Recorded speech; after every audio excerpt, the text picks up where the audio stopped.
बिस्मिल्लाहिर्रहमानिर्रहीम, अस्सलाम वालेकुम। प्रोग्राम मुकाबले में मेरे और आमिर मतीन साहब की तरफ से देखने वालों को हम खुश आमदेद कहते हैं। नाजरीन, एक और दरिया का सामना था मुनीर मुझको, मैं एक दरिया के पार उतरा तो मैंने देखा। तहरीक इंसाफ के अंदर सियासी वफादारियां तब्दील करने का मौसम बज़ाहिर लगता है कि आन पहुंचा है। फसली बटेरे इस मुश्किल वक्त में आते ही तितर बितर होने लगे हैं। शरपसंदों की गिरफ्तारी के लिए लाहौर में इमरान खान साहब की रिहाइशगाह का मुहासरा तो हो चुका है, मगर अब देखना यह कि क्या दोबारा से इमरान खान साहब की गिरफ्तारी का इम्कान है और कितना इम्कान है, इसके ऊपर हम बात करेंगे। मगर इसके साथ साथ सख्त मालियाती सूरत हाल और PDM हुकूमत की कफ़ायत शुआरी की जो पॉलिसी है उसके ऊपर भी बात करेंगे कि आखिर वो कहाँ पर उड़नछू हो चुकी है। हुकूमत ने अरकान पार्लियामान की तरक्याती स्कीमों के लिए मुख्तसर जो रकम थी उसमें इजाफा करके 91 अरब रुपए कर दी है। क्या मुल्की मैशत डिफॉल्ट के दहाने पर पहुंच चुकी है? पाकिस्तान की सियासत और मैशत दोनों के हवाले से आज प्रोग्राम मुकाबले के अंदर हम बात करने जा रहे हैं। आमिर साहब, सबसे पहले तो लाहौर के अंदर इस वक्त जो सूरत हाल है, जो TV पर बज़ाहिर सूरत हाल है, ऐसा लग रहा है खुदा न ख्वास्ता हम किसी ऐसे जंग के माहौल के अंदर हैं कि आपको हर एक सेकंड के बाद लगता है कि न जाने कहां पर क्या हो जाएगा, और इस वक्त लाहौर के अंदर वो सूरत हाल में बनती हुई नजर आ रही है। जी, अभी इत्तलाएं तो दोपहर शाम से ही ये चल रही हैं और बहुत ज़्यादा दिखाया जा रहा है, एक्सेसिव फोर्स इस्तेमाल की जा रही है।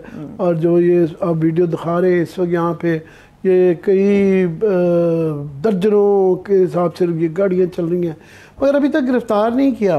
तो मेरे 4-5 घंटे से ये सिलसिला जारी है और ये क्योंकि अनाउंस कर दिया गया था कि वहाँ पे 25-26 जो है ऐसे लोग 40 लोग ऐसे वहाँ पे हैं ज़मान पाक में जो कि डायरेक्टली इन्वॉल्व हैं फौजी जो अमलाक है उनके ऊपर आग लगाने में और वहाँ पे शरपसंदी करने के अंदर। तो इसलिए उनको गिरफ़्तार किया जाना है। हालांकि इमरान खान ने का जो जिस तरह उन्होंने पहले भी गिरफ़्तार होने से पहले एक ट्वीट कर दी थी कि अगर आपने, और उनको इतला ठीक थी कि मुझे गिरफ़्तार कर लिया जाएगा, कि आप अगर करना चाहें मुझे वारंट दे दें, मैं गिरफ़्तारी दे दूँगा। तो जो बाद में जब हुआ तो उनके वो काम आई। तो इसमें भी उन्होंने एक बड़ी सेफ सी जो है ना अपनी बयान पहले इशू कर दिया है। उन्होंने कहा जी कि आप कहते हैं दहशतगर्द मेरे घर पर छुपे हुए हैं और इसको बहाना बनाकर घर पर दावा बोलना चाहते हैं। आप एक महज़ब तरीके से वारंट लेकर आएँ, सर्च करें, बल्कि हमारा भी फ़ायदा हो जाएगा क्योंकि दहशतगर्दों से ख़तरा तो मुझे है। तो ये उन्होंने स्टेटमेंट तो आई है, मगर अभी तक ये दिखाया ज़्यादा जा रहा है, अभी तक गिरफ्तारियाँ हुई नहीं हैं और अभी तक वो घर के अंदर। अब इस वक्त उनके लिए मेरा नहीं ख्याल है जाना कोई वहाँ पे मुश्किल है, क्योंकि बहुत ज़्यादा जो TV की खबरों से और नामा निगारों से और वहाँ पे जो कॉरेस्पॉन्डेंट्स हैं, रिपोर्टर हज़रात वहाँ पहुँचे हुए हैं, बहुत ज़्यादा लोग नहीं हैं। और जितनी वहाँ पे पुलिस की फोर्स है, अगर वो वहाँ पे अंदर जाना चाहें उनके घर में और वहाँ से कोई उनकी गिरफ्तारी करना चाहें तो कर सकते हैं। अब पता नहीं, ये तो जब होगा तो तब होगा, तो उस पर ऊपर तबसरा करेंगे। अभी ये एक लाइव सिचुएशन है तो उस पर अभी क्या तबसरा करना चाहिए। मगर तबसरा ये है कि अगर गिरफ़्तार कर लिया जाता है इमरान खान को और वो मुश्तबा अफराद के अलावा जो है, पता नहीं वहाँ मुश्तबा अफराद हैं या नहीं है, मगर इतनी दावा है जियो फेंसिंग कर चुके हैं, वहाँ पर मौजूद हैं लोग, बहरहाल दावा वो उसमें है। मगर कई दफ़ा होता है जब 5-7 घंटे हो गए हों और इतनी उसकी तशहीर कर दी गई हो। मैं अगर फॉर एग्ज़ाम्पल हूँ और मुझे पता हो कि मेरी फुटेज भी मौजूद है और मैं इन्वॉल्व भी था, तो मैं 2 मिनट से पहले दौड़ जाऊँ, और वो दौड़ना मुश्किल काम नहीं होता जितनी मर्ज़ी आप, ये कोई पुलिस की फेंसिंग है ना। तो वहाँ पे अगर बहरहाल अभी तक हुआ नहीं है, 2-4 घंटे से ये सिलसिला चल रहा है कि अभी पकड़ा अभी पकड़ा। जो नहीं पकड़ा तो हो सकता है ना ही पकड़ा जाए, ना ही उस ज़मान पार्क के अंदर जाया जाए, और हो सकता है कि कोई बेटर सेंस प्रिवेल कर जाए, हो सकता है डराना धमकाना ही स्ट्रेटजी हो सकता है। नहीं, बातचीत नहीं, मतलब एक साइकोलॉजिकल बात तो है ना इसमें। इस वक्त आप देखें कि पूरा जो खौफ दहशत की सूरत हाल तो है पूरे पाकिस्तान में है उसकी, और उसके साथ ये अकेला इमरान खान के नहीं हो रहा, वो जो पकड़ दकड़ पूरे पाकिस्तान में इस वक्त जारी है। और इस वक्त जो माहौल बन गया है वो बड़ा ही, उसके अंदर एक क्लियरली ये पैगाम दे दिया गया है कि ज़ीरो टॉलरेंस है और इस तरह के लोगों को नहीं। और तो सारा दिन मजम्मती बयान चलते रहे। ऑफ कोर्स जो है यहाँ पे कोई भी ऐसा आपको नहीं मिलेगा पाकिस्तानी के मतलब ज़रा भी कोई नेक जज्बात रखता जो ये कहे कि इन अमलाक को जलाना जो है वो किसी तौर पे ठीक था, किसी तौर पे भी ठीक था। तो बाकी ये ज़रूर है कि इतनी जो हैरानगी का इजहार किया जा रहा है उस पर ज़रूर हैरानगी होती है, क्योंकि ये बड़ा माहौल बड़े अरसे से बनाया जा रहा था, सोशल मीडिया पे नज़र आ रहा था। इमरान खान की गिरफ्तारी और उसके अंदर भी जिस तरीके से की गई एक प्रोवोकेशन थी। तो अभी पता नहीं, बस मैं जो और आप भी शायद और काफ़ी और लोग भी जो फ़िक्रमंद होंगे वो ये है कि जब ये गिरफ्तारी अगर कर ली जाती है कि किस तरीके से की जाती है और ये इसके साथ क्या खुदा न खास्ता पिछली दफ़ा क्योंकि हमें नज़र आया कि जो हिफाजती इंतज़ाम करने चाहिए थे, ज़ाहिर है कि जब आप ये गिरफ्तारी करने जा रहे हैं जिस तरीके से करने जा रहे हैं आपको ये करने चाहिए थे। बिल्कुल शरपसंद अनासर भी होंगे, हो सकता है जब शवाहिद आएंगे देखेंगे कि उनका एजेंडा भी हो और ये शायद ऑर्गेनाइज्ड भी हो, देखेंगे जब ये साबित होगा। मगर ये भी क्लियरली था कि जो हिफाजती इंतजाम करने चाहिए थे अमलाक के वो नहीं किए गए। तो इस दफ़ा भी पता नहीं वो हिफाजती इंतजाम किए गए हैं या नहीं है। और ये एक बड़ा रिस्क है, ये एक बहुत बड़ा गैम्बल होता है। आपको नहीं पता कि ये सारे हिफाजती इंतजाम के बावजूद जब इसका एक बहुत ये वाइड स्प्रेड हो, जिस तरह दहशत गर्दी तो इक्का दुक्का होते हैं, उनके टारगेट्स होते हैं। ये पूरे पाकिस्तान में बहरहाल पाकिस्तान की सबसे बड़ी पार्टी है, इसके मतलब कोई प्रिज्यूम कर लेना कि मफरूज़ा बना लेना कि जनाब इन चीज़ों से लोग डर जाएंगे या लोगों का क्या लोग पब्लिक रिएक्शन को आप जज नहीं कर सकता। हम सिर्फ दुआ कर सकते हैं कि खुदा ना खास्ता ये चीज़ें कंट्रोल में ही रहनी चाहिए। वो एक सिचुएशन आती है जहाँ कंट्रोल में नहीं रहती हैं, ये निकल जाती हैं। हम ये दुआ कर रहे हैं बस कि ऐसी कोई सिचुएशन ना आए, अल्लाह करे ऐसा ना हो, पाकिस्तान के लिए आने वाली सुबह बेहतर हो। लेकिन मुझे ये बताइए आमिर साहब, इन केस गिरफ्तारी अमल में आती है तो आप कैसा रिएक्शन अब देख रहे हैं? कोई रिएक्शन आएगा या नहीं आएगा? क्योंकि पंजाब पुलिस को इस वक्त फ्री हैंड दे दिया कि बलवा हुआ तो आप लोग अपना काम सर अंजाम देंगे। नहीं, अभी तो मेरा इसके मतलब स्पेकुलेशन करना या वो एक इंसाइटमेंट के उसमें आ जाएगा कि ये हो जाएगा वो जो आएगा, मुझे नहीं पता बिल्कुल भी। पर मैं फ़िक्रमंद हूँ और हर कोई फ़िक्रमंद है, क्योंकि अगर कोई बहुत ज़्यादा कोई कॉन्फिडेंट है, मैंने बताया जिस तरह ये एक बहुत बड़ा रिस्क होता है इसके अंदर कि ये करने के बाद जो पहले जो नुकसान आप छोड़ दें, अमलाक बहुत तकलीफ दे हुआ, सिम्बलिज्म तक जो पाकिस्तान फ़ौज की जो एक इज़्ज़त थी उसके साथ। मगर सबसे ज़्यादा 75 साल में हमने एक वक़ार और इज़्ज़त एक बनाई कि जनाब हमारा एक जो है अस्करी जो लोग हैं, हमारी फ़ौज है, उसका एक वक़ार बनाया गया जिसकी दम पे ऊपर हमने अब से 10 गुना बड़े मुल्क के साथ मुकाबला किया और हम खड़े रहे हैं। दुनिया में इसकी कोई बड़ी कम ही मिसाल मिलती है। उसको जो धचका लगा, उसको जो जिसके भी लैप्सेस थे, जिसकी भी गलतियां थी, जिसके भी एजेंडा था, उसको जो धचका लगा, सबसे बड़ा नुकसान वो हुआ। और वो शायद तकलीफ से ज़्यादा इरेपरेबल है, वो इरेपरेबल है। और ये बहुत ज़्यादा सिर्फ ये मीडिया कैंपेन वगैरह भी करें, बहुत अच्छी बात है, पर इससे काम नहीं बनेगा। इससे ज़्यादा मेरा ख्याल ऐसे मौक़ों पे कॉम्बिनेशन होता है, कैरेट एंड स्टिक चलती है, साथ में आप सख्ती भी करें उसके लिए, मगर उसके साथ मरहम भी चाहिए होता है। तो वो मुझे फ़िलहाल वो मरहम कहीं नहीं नज़र आ रहा। ठीक है, अब आप मुझे ये बताइए, क्या मुल्क के हालात पे तो हम सब परेशान हैं, क्या इमरान खान साहब इस बात पे परेशान या फिक्रमंद होंगे कि जिन पे तकिया था वही पत्ते हवा देने लगे? उन्हें जिस पे भरोसा था वही लोग तितर बितर हो रहे हैं इस वक्त इमरान खान साहब को मुश्किल वक्त में छोड़ के। Most blue eyed Aamir Kiyani sahab, पहले तो मैं जनरल बात कर दूं कि ये जो उसके दो तरीके हैं देखने के। ये जो आज सॉफ्टवेयर अपडेट कहते हैं उसको करना, कि लोगों के सॉफ्टवेयर अपडेट होते हैं, पहले दिखाए जाते हैं कि जो नारे मार रहे हैं और ये है, ये मैं हूँ, ये मैंने किया है, और उसके बाद उनका बयान आ जाता है कि जी मुझे कहा गया था, मैं कहा गया था। ये काफ़ी सिलसिला इस तरह का चल रहा है। तो दो तरीके हैं इसको देखने के लोग जो इस कैटेगरीज है ना, एक ग्रुप है जो कि कह रहा है कि मैं आमिर कियानी पे आता हूँ, आमिर कियानी जैसे लोग हैं जो कह रहे हैं कि मैंने पीटीआई भी छोड़ दी और मैंने सियासत भी छोड़ दी। एक ग्रुप है, सेनेटर साहब हैं, उन्होंने कहा मैं पार्टी छोड़ दी है, सेनेटरशिप छोड़ने का भी ऐलान नहीं किया। कुछ लोगों ने इस तरह ही कराची में एमपीशिप भी छोड़ी, कुछ पार्टी छोड़ी है, कुछ लोगों के कमर में दर्द हो गया। सो वेरियस कैटेगरी हैं। तो ये दो तरीके हैं देखने के। एक ये है कि इसका ऑफ कोर्स पार्टी को एक नुकसान है कि उनके ये इंप्रेशन जाता है कि जी ये एक बनाया जा रहा है, एक बयानिया बन रहा है कि शायद पीटीआई तोड़ी जा रही है। नून लीग का तो ये ख्याल है ये टूट गई है और शायद इसके बाद जो है ना अब वो दोबारा खड़ी ना हो सकेगी। एमक्यूएम बन गई है, जो वो एमक्यूएम बन गई है और शायद ये बिल्कुल इसका कीमा निकाल दिया गया है और ये बिल्कुल ऑलरेडी टूट गई है। ये ख़ास तौर पे पीडीएम के अंदर काफ़ी लोग हैं जिनको ये मैं समझता हूँ खुशफहमी है। दूसरा तरीका वो लोग कह रहे हैं जी पहले भी तो मुनर्रफ रात किए थे ना, काफ़ी लोगों को लालच दे के जो है और वो मुनहरफ जो करार दिए थे, लोटे बनवा लिए थे, पैसे दे दूँ के खरीद लिए थे। तो ये ज़्यादातर अब वो लोग हैं काफ़ी सारे जिनके स्केलेटन्स हैं। आमिर कियानी उसकी सबसे बड़ी मिसाल है। आमिर कियानी साहब जो हैं वो कह रहे हैं कि जी ये this is not cup of my cup of T. अब ये उनका आखिरी जुमला था। ये 27 साल के बाद इनको ख्याल है कि माई कप ऑफ टी सियासत नहीं है। आमिर कियानी बड़े ही कंट्रोवर्शियल आदमी रहे हुए हैं एज अ हेल्थ मिनिस्टर। इनके अभी भी नैब के केसेस चल रहे हैं। इनके दौर के अंदर वो जो इल्ज़ामात थे वो 34 अरब रुपए के हैं और खान साहब के ऊपर हम और आप बड़ी तनकीद सारे लोग करते रहे हैं कि एक आदमी जिसके ऊपर इस तरह खौफनाक किस्म के इल्ज़ाम है, आपने इनको हेल्थ मिनिस्टर के तौर पे खान साहब ने हटा दिया और फिर सेक्रेटरी जनरल बना लिया और फिर जो है नॉर्थ का वो बना दिया। तो इस तरह के लोगों का तो ये दोगलापन और मुनाफिकत ही आप कह सकते हैं कि ये खड़े हो ही नहीं सकते। ऑब्वियसली इनके बारे में इतने सबूत होंगे कि ये सारे जो पैसे वैसे जो इल्ज़ाम हैं इनके ऊपर कमाने के, ये उस पर याशी की ज़िंदगी गुजारेंगे बजाय इसके ये 2-4 बयान देने से बेहतर है बयान दे दें बजाय इसके कि जेल में काटें, जो कि जेन्युइन केसेस हैं।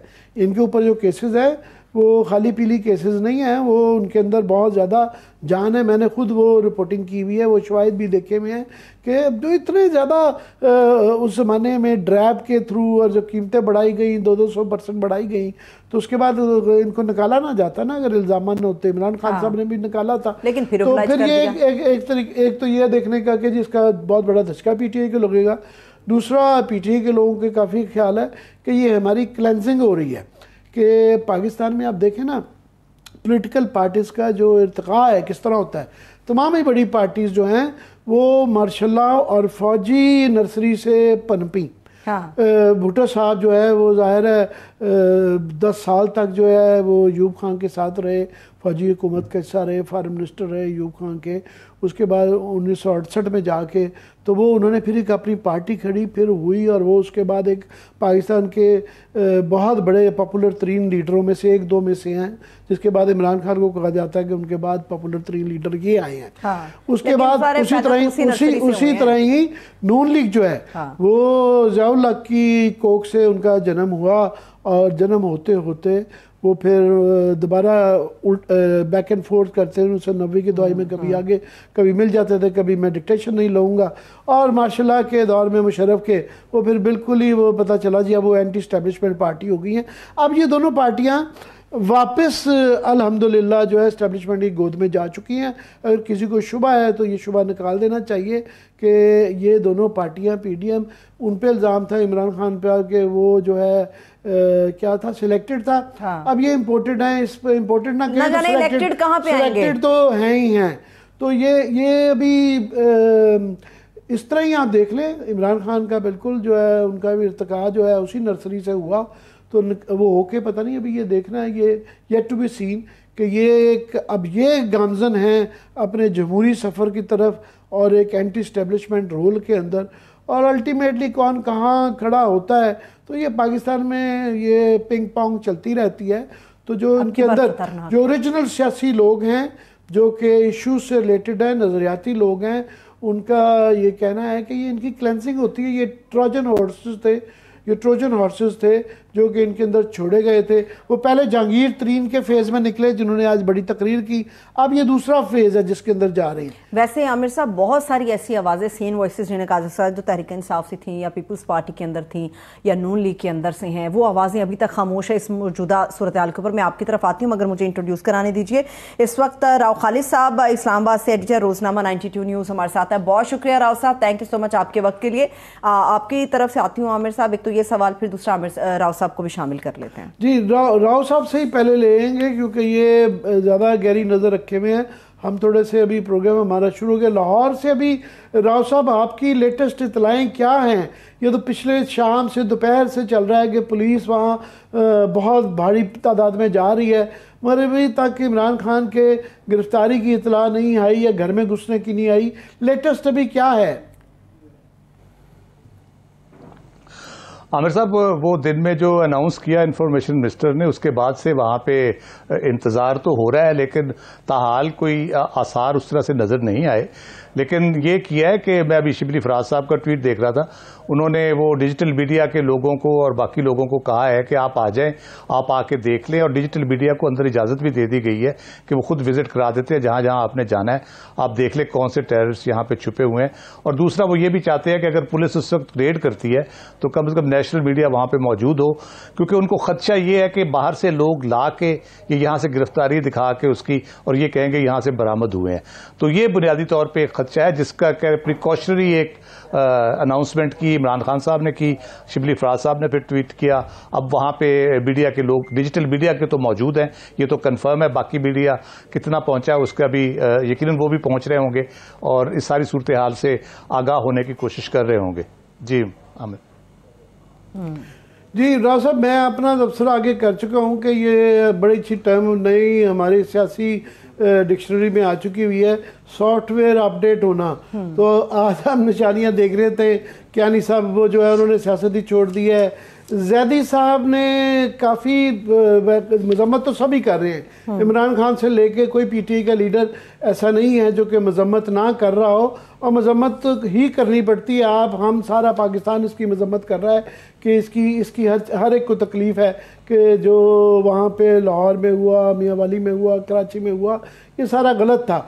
मगर मुख्तलिफ डिग्रीज़ हैं लोगों की, उसके ऊपर रिएक्शन कुछ पार्टी छोड़ रहे हैं।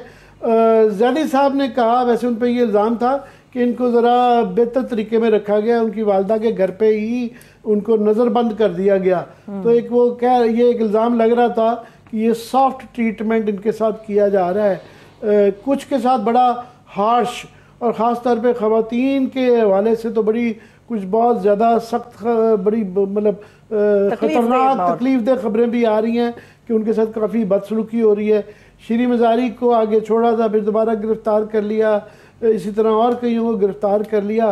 तो इस पे आप क्या कहेंगे? ये जो सॉफ्टवेयर अपडेट है, ये क्या, मुझसे ये पूछ रही थी, मैंने कहा जी एक तो ये हो सकता है, एक तबका ये सोच रहा है कि इससे शायद पीटीआई टूट जाएगी, दूसरा पीटीआई के अंदर जो लोग वो कहते हैं पॉपुलर पार्टी इस तरह नहीं टूट रही, हमारी क्लेंजिंग हो रही है, बल्कि मज़ीद जो हमारी सफ़ों में शुरू में जो ट्रोजन हॉर्सेस कहे जाते हैं जो कि डाले गए थे वो भी निकल रहे हैं, तो पीछे अब नजरियाती पार्टी तरफ रह जाएगी।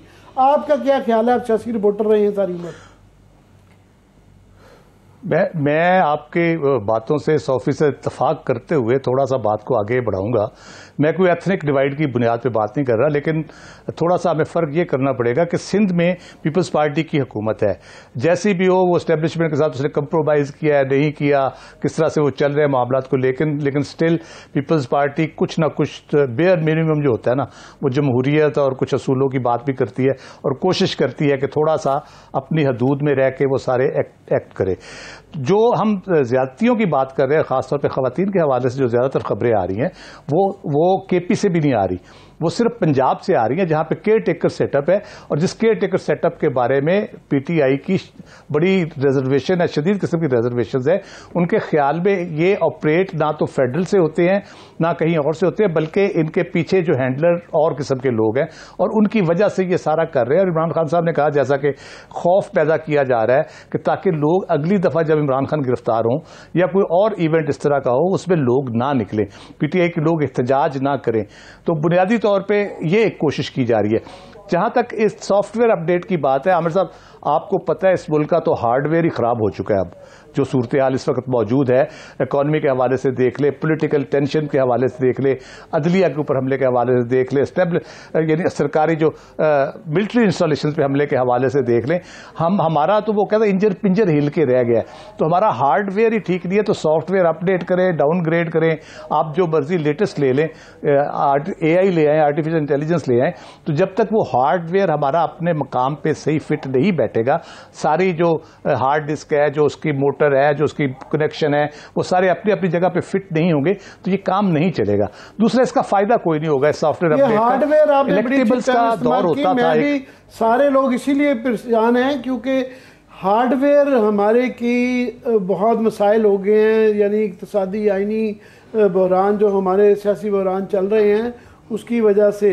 तो उसमें जब बहुत ज़्यादा एक्सेसिव यूज़ ऑफ फोर्स किया जाता है और ये मफरूज़ा होता है उसके पीछे कि जनाब ताकत के ज़ोर पे लोगों को पकड़ धकड़ के बहुत ज़्यादा जुल्म तशद्दुद करके जो है ये चीज़ें रोक ली जाएंगी, और कैरेट एंड स्टिक, और सिर्फ स्टिक नज़र आए और कैरेट नज़र ना आए तो तारीख का और पाकिस्तानी तारीख का भी यही सबक है, वो कारामद नहीं होती। मैं ये आपसे मतलब भी कर रहा हूँ, आपसे पहले प्रोग्राम शुरू करने से पहले सरवत बीइंग अ वुमेन, खैर हमारा भी सुना होना चाहिए, बड़ी परेशान इन्होंने कह रही थी जो खबरें चल रही हैं कि ख़वातीन के साथ ख़ास तौर पे पंजाब में, बात ने बड़ा दुरुस्त कहा कि बहुत खबरें आ रही हैं कि थानों के अंदर या मुख्तलिफ औरतों के साथ ज़्यादती हो रही है। और तो मैं इनसे ये कह रहा था कि कई दफ़ा ये हाई लेवल पे प्रोग्राम नहीं होता, ये नहीं सोचा गया होता, मगर जब थानों का हमारा कल्चर पंजाब के अंदर ख़ास तौर पे इस तरह है कि वहाँ आप SOPs नहीं कर रहे, यानी औरतें पुलिस के विमेन पुलिस नहीं यूज़ कर रहे, पुलिस विमेन थाने नहीं यूज़ कर रहे, और मर्दों की जेलों में मर्द हजरात के पास ये दे देते हैं निचले लेवल पे, तो इस बात पे कई दफ़ा इम्कान होता है कि बगैर किसी बड़ी लेवल पे ये प्लानिंग के भी ज़्यादतियाँ हो जाती हैं, जो कि बाद में काला धब्बा रह जाता है जिसके जवाब लीडरशिप को देने पड़ते हैं। उस बात का ये कोई शायद ख्याल नहीं कर रहे। बिल्कुल सही कह रहे हैं आमिर साहब। देखिए, एक तो ज्यादतियां हो रही है, इसकी कोई आज तैयबा और सनम की पेशी हुई, उनकी टेस्टिमनी आप पढ़े, मेरे तो रोंगटे खड़े हो गए जिस किस्म की बातें वो बता रही थी। कोई बहुत ज्यादती की बात नहीं की, लेकिन जिस तरह कोशिश की गई कि उनको किसी तरीके से जिस्मानी ईजा पहुंचाई जाए या उनके साथ कोई हैरास किया जाए किसी तरीके से उनको, तो ये इस किस्म की सूरत हाल है। फिर ये यंगर जनरेशन है, ये माएँ हैं, इनके आगे औलाद होनी है, वो अपनी औलाद को बताएंगी यकीनन कि फलां दौर में ये लोग होते थे हुक्मरान, और ये पार्टियां होती थी, और ये कुछ होता था उस वक्त उस दौर में। तो ये यकीनन इस बात का बहुत ख्याल रखने की जरूरत है कि वो जनरेशन जिसने अगली नस्ल को तरबियत देनी है, वो जनरेशन जिसने जो पाकिस्तान का मुस्तकबिल है, चाहे मर्द हो, औरतें हों, लड़के हों, लड़कियां हों, खास तौर पे माएँ, क्योंकि माओं का जो रोल है वो किसी भी कौम को बनाने में बहुत इंपॉर्टेंट होता है। अगर उनको आप उस अजाब से गुजारेंगे, उस तशद्दुद से गुजारेंगे, उस ज़हनी टार्चर से गुजारेंगे, तो क्या आप अगली नस्ल से ये तवक्को करेंगे कि वो आज के बाद मजीद मोहब्बत करेंगे आपसे या मजीद नफरत करेंगे? मेरा नहीं ख्याल किसी के दिल में अगर कोई मोहब्बत की दमक रह भी गई है तो वो आगे चल के बाकी रहेगी, वो भी ख़त्म करते जा रहे हैं। ये बहुत ही कंसर्न होना चाहिए सबके लिए। जी जी, अच्छा, राव साहब भी हमारे साथ ही हैं, लेकिन आमिर साहब, एक तरफ तो यह है कि अना का मुकाबला अना से है। इमरान खान साहब से डिमांड हो रही है कि आप मुजम्मत करें इन वाक़यात की। खान साहब बार बार कह रहे हैं कि जी आप इंडिपेंडेंट एक जुडिशल कमीशन बन जाना चाहिए, वो देखें कि हमारे PTI के लोग नहीं थे, मगर वो मुजम्मत की तरफ नहीं आ रहे। दूसरी तरफ बात है कि जी बातचीत हो। अब आप ये बताइए, एक तरफ कशीदगी इतनी, गिरफ्तारी का माहौल है, जलाओ घिराओ हम देख चुके हैं, मुहासरा उनके घर का हो गया है, तो बातचीत कौन और किस तरह से करवाएगा, कैसे होगा? बात यह है कि दोनों तरफ से इस वक्त क्लेम्स हैं। एक ऑब्वियसली वहाँ पे नज़र आता है, और आजकल ये उन लोगों को पकड़ना जो है जिन्होंने इस तरह की कार्रवाइयाँ की हुई और रेड लाइंस को क्रॉस किया हुआ है, वो मुश्किल काम नहीं है। टेक्नोलॉजी आ गई, तस्वीरें हैं, नादरा का सिस्टम होता है, और ये इस्टेब्लिशमेंट का और गवर्नमेंट का ये क्लेम है कि उनके पास शवाहिद मौजूद हैं।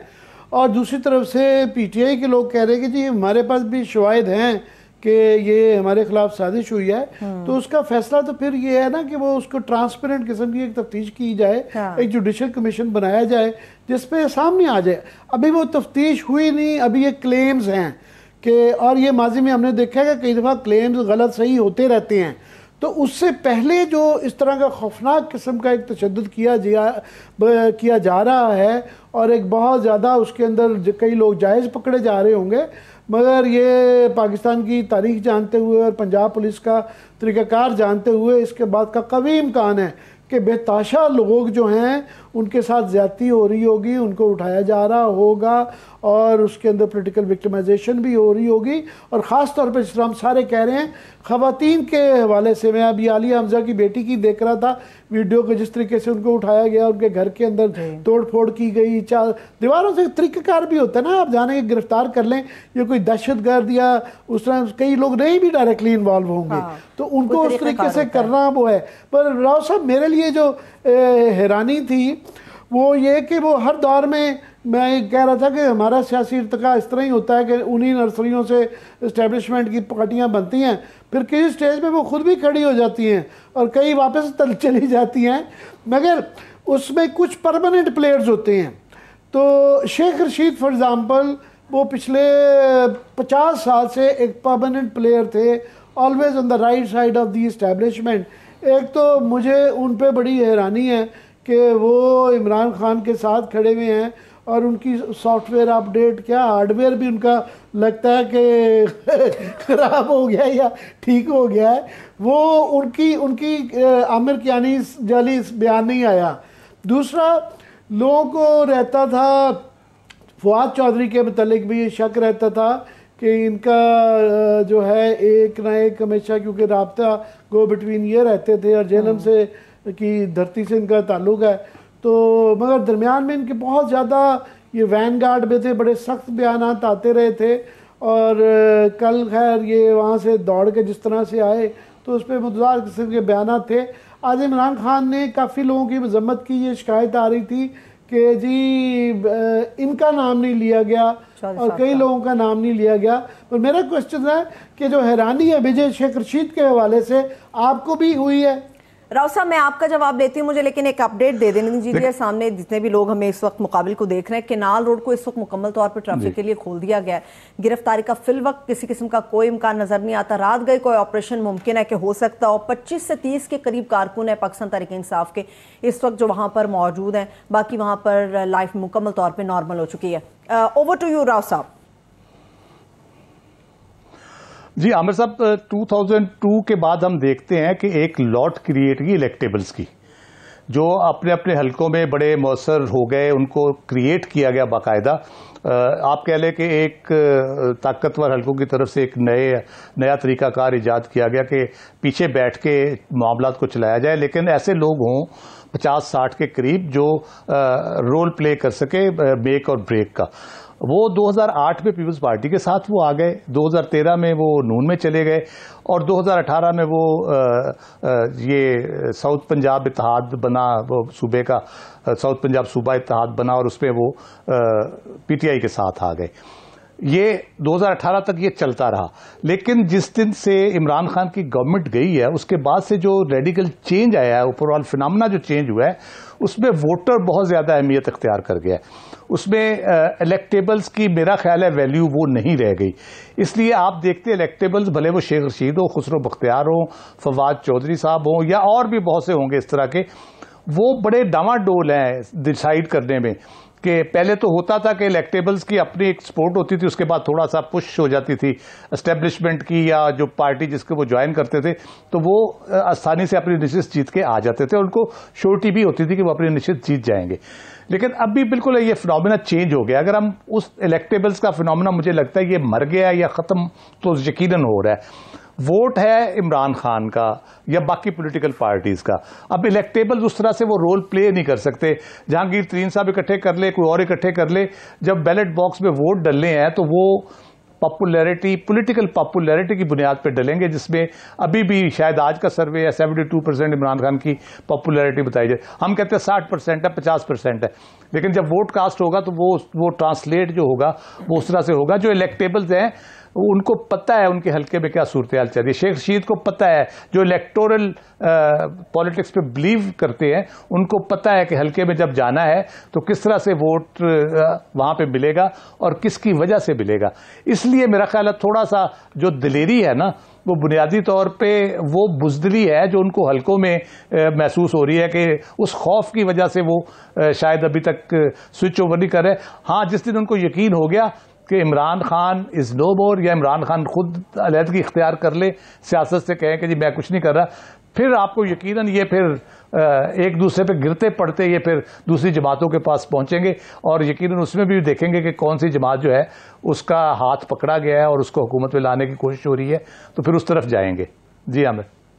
पता नहीं जो है ये किसी को, हमने जो है आपको, हमें 30-40 साल हो गए हैं ये सियासत की जो है रिपोर्टिंग करते करते, तो ये जो नाजायज़ ज़्यादतियाँ की जाती हैं, जायज़ वाली की समझ आ जाती है, उससे आप एक तो ये पार्टी का था कि जी ये बर्गर बच्चों से, फिर ये आप ख़ुद उसको स्ट्रेंथन कर रहे हैं, और ये 7-8 हज़ार बंदा होता है, ये 7-8 हज़ार ख़ानदान होता है, और ये 7-8 हज़ार मुख्तलिफ़ कस्बों, शहरों, गाँवों में होते हैं, और एक आदमी जो है पूरी एक दास्तान लेके चलता है जो कि सदियों तक चलती है, फिर कम से कम दहाइयों तक तो हमने चलती भी बड़े आराम से देखी है कि सियासत में वो चलती है। पता नहीं इस तरफ कोई गौर कर रहा है शॉर्ट टर्म के अंदर। बस शॉर्ट टर्म के अंदर जो है इस वक्त जो है पहले ही 90 दिन के इलेक्शन जो हैं वो बिल्कुल बेबस अदालतें नज़र आ रही हैं सबसे, बाकी अदालतों को तो छोड़ें, सुप्रीम कोर्ट ही जब नज़र आए कि वो 120 दिन से डिस्कशन कर रहे हैं कि 90 दिन में इलेक्शन होने या नहीं होने, अभी 8 दिन की पेशी है और उन्होंने कहा आपस में मुफाहमत कर लें। मुफाहमत का तो इस वक्त माहौल नहीं है, हालांकि कल ISPR की तरफ से और सुप्रीम कोर्ट की तरफ से एक उम्मीद की किरण दी गई थी कि बातचीत हो, मगर उसके बाद जो ये पकड़ धकड़ चल रही है ये उसके साथ मुताबिकत नहीं देती। एक और आपकी मैं तवज्जो दिलाऊंगा, फिर पूछूंगा भी आपकी राय कि एक और बड़ी आज एक कोशिश कल से की जा रही है कि जिस तरह आपने जहांगीर तरीन साहब का जिक्र किया, तो यहाँ हमारी जो एक एलीट या शराफिया है, इंडस्ट्रियल शराफिया के बेताशा लोग जो हैं वो 10-20 लोग जो हैं बड़े एक्टिव हुए हुए हैं। पता चला जी वो पार्टी से भी मिल रहे हैं, उन्होंने बयानात भी दिए हैं, उसमें कुछ नेक नियत लोग भी होंगे, मगर कुछ लोग हैं जिनके कि नज़र आता है क्लियरली। फॉर एग्ज़ाम्पल उसमें कुछ लोग हैं जो कि लाहौर की हाउसिंग स्कीमों के मालिक हैं, वो कंसिस्टेंटली रूदा एक प्रोजेक्ट है जो इमरान खान साहब बहुत ज़्यादा ये भी ऑन बोर्ड थे और बहुत ज़्यादा कोशिश करते थे, इनका ड्रीम प्रोजेक्ट था वो। हमने देखा कि परवेज़ इलाही साहब का भी ड्रीम प्रोजेक्ट बना और शहबाज शरीफ साहब का भी ड्रीम प्रोजेक्ट है, आज भी ड्रीम प्रोजेक्ट है वो, तो उसके कैरेक्टर्स हैं। तो वो ये जब मुफाहमत की तरफ कर रहे हैं, ये कोई सीरियस मामला चलता है या कोई ऐसा बस ये एक ढकोसला है? बस ये राव साहब से आके जवाब लेते हैं, मुझे एक ब्रेक का फौरी तौर पे कहा जा रहा है, एक ब्रेक ले लेते हैं, ब्रेक से वापस आएंगे तो राव साहब से जवाब भी लेंगे, मगर इसके साथ साथ ताज़ा अपडेट ये है कि सिंध हुकूमत ने कह दिया जी अलीज़ादी साहब की नज़रबंदी घर के अंदर ख़त्म है, अब उन्हें जेल मुंतकिल किया जाएगा। छोटी सी ब्रेक, स्टे विद अस।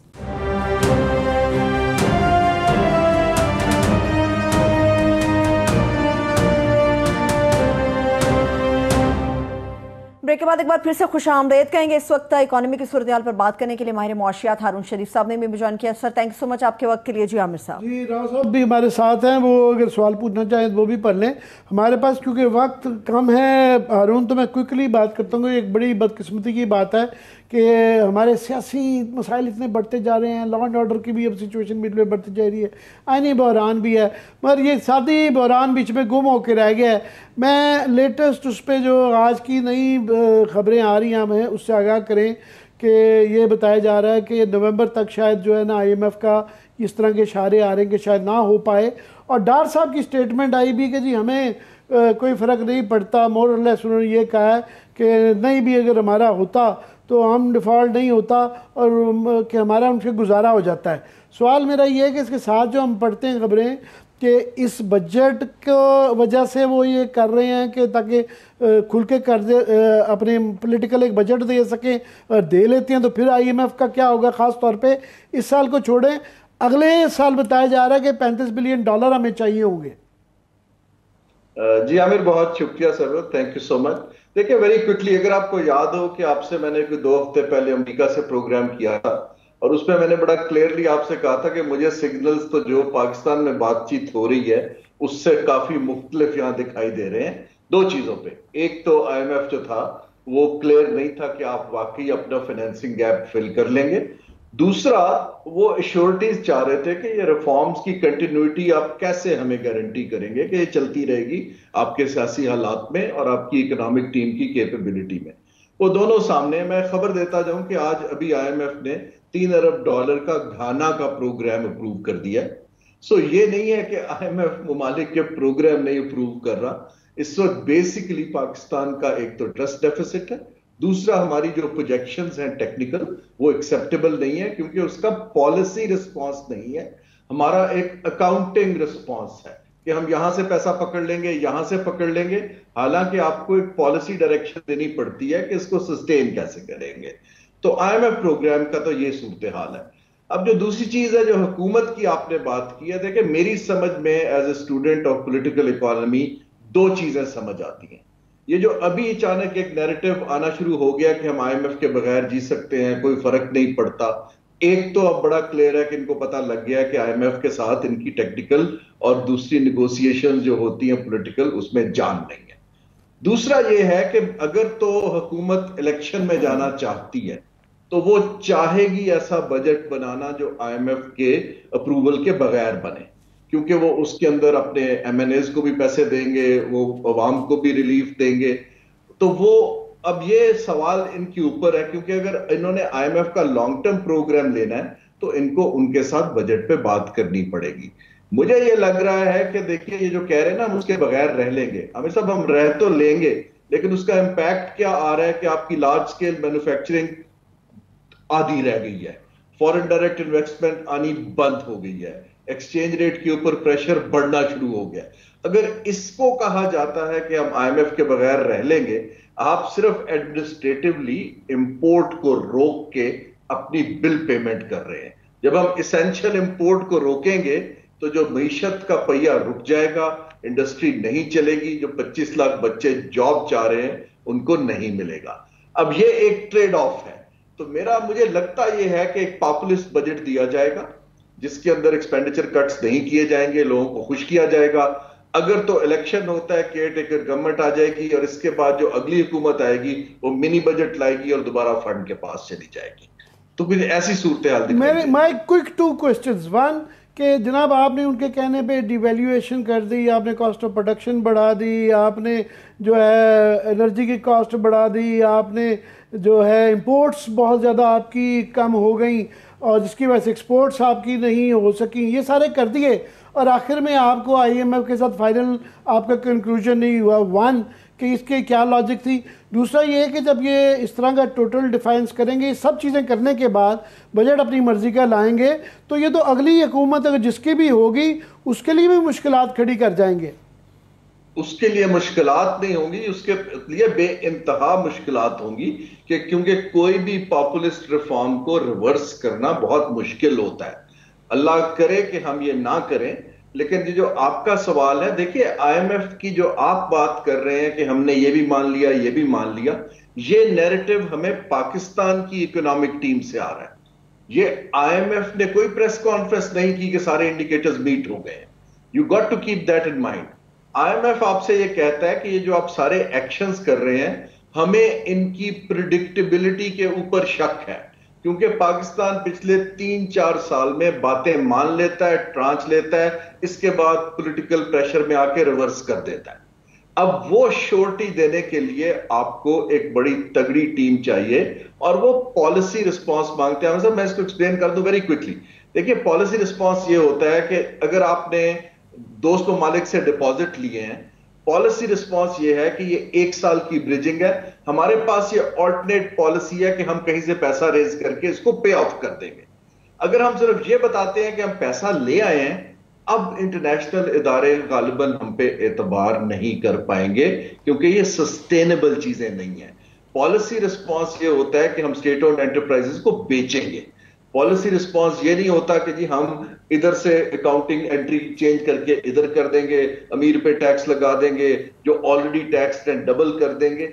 बहुत ज्यादा कम्युनिकेशन गैप है आमिर साहब। बहुत शुक्रिया असल, थैंक यू सो मच। बहुत शुक्रिया। बस सिर्फ लास्ट में ऐड कर दूं कि वो जो आप जिक्र कर रहे थे कि पैसे MNAs को देने का, उसमें ना सिर्फ कि वो बढ़ा दिए गए हैं, उसको 91 अरब तक ले गए हैं। इलेक्शन के लिए 20 अरब रुपया नहीं है MNAs को पैसे देने के लिए, एक्चुअल उसको बढ़ा दिया गया है कि उनको मजीद दिया जाए, जिससे कि हारून साहब जिस तरह फरमा गए हैं कि ये उस तरफ जा रहे हैं, गामजन है, ये मुल्क बचाने आए थे, आप ये कह रहे हैं अपने पॉलिटिकल रीजंस की वजह से ये मजीद मुश्किलात आने वाले सेटअप के लिए भी खड़ी करके जा रहे हैं। सही है, ठीक है। अब कुछ बात करते हैं आमिर साहब, नैब के कल खान साहब पेश होने जा रहे हैं, मुकदमा वही है, केस वही है, टैग बदल गया उसका। पता नहीं वो कल बुलाया है अब इंक्वायरी में, क्योंकि वो पहले वैसे तो 31 मई तक अदालत ने कहा था कि इनको गिरफ्तार नहीं किया जाएगा, और कल उन्होंने बुलाया है और अभी पता नहीं वो कल गिरफ्तार अगर हो जाते हैं वहाँ पहुँच पाएंगे या नहीं पहुँच पाएंगे, वो ज़्यादा बहस है। मगर उसके अंदर सबसे इंटरेस्टिंग बात यह है कि उन्होंने उसका टाइटल बदल दिया है। हाँ। टाइटल जो उसका बदल दिया है वो अब वो अल कादिर ट्रस्ट केस से ज़्यादा वो national crime agency 190 million pound scandal बन गया है। और मुझे उसकी समझ सिर्फ फ़र्क ये आ रही है कि फोकस हटा दिया गया है। जिस तरह हम हमारे कंसिस्टेंटली हम कह रहे थे कि जनाब ये इसमें रिश्वत लेने वाले को मुबैना तौर पे आप गिरफ्तार करने जा रहे हैं, और देने वाले का कहीं जिक्र नहीं है। 2 चीज़ें 3 चीज़ें करना लाजमी है। पहले तो खुदा के लिए पैसा जो मुबैना तौर पे बिल्कुल भैया नहीं, वाकई ये नाजायज़ हरकत की गई थी कि आप उसको एक्सचेकर में डालने की बजाय आपने उसके खाते में मलिक रियाज के डाल दिए। दूसरा, मलिक रियाज को मेन एक्यूज बनाना पड़ेगा, बनाना चाहिए, शायद टाइटल उसके लिए बदला गया है। और तीसरा एक बहुत बड़ा सवाल है जो मैं आपसे राव साहब अगर लास्ट क्विकली 1 मिनट में एक्सप्लेन करें कि ये सारी कैबिनेट को उसके लिए जो बुलाया जा रहा है, 2 क्वेश्चन। 1, इसके अंदर वो जो कुछ लोग कह रहे हैं कि ज़ाहिर है सालिक साहब भी थे, तारिक बशीर चीमा भी थे, वाडा साहब तो कह रहे हैं कि मेरी शायद जान छूट जाएगी कि मैंने ऑब्जेक्शन वहाँ पे की थी। 1, 2 जो है कि ये काबीना को पूरे अपने जो फैसले होते हैं उसके अंदर जो है मुल्ज़िम या मुजरिम ठहराया जा सकता है। देखिए, एक तो सुप्रीम कोर्ट का आपको पता है जजमेंट है, जो इज्तिमाई रिस्पॉन्सिबिलिटी होती है वो बड़ा क्लियरली उन्होंने कहा है कि जब भी कोई फैसला होगा उसका इज्तिमाई रिस्पॉन्सिबिलिटी आएगी। दूसरा, आमिर साहब तो आपने बड़ा एक्सटेंसिवली इसको कवर किया, मुझे पता है ये सारे 190 मिलियन वाले को।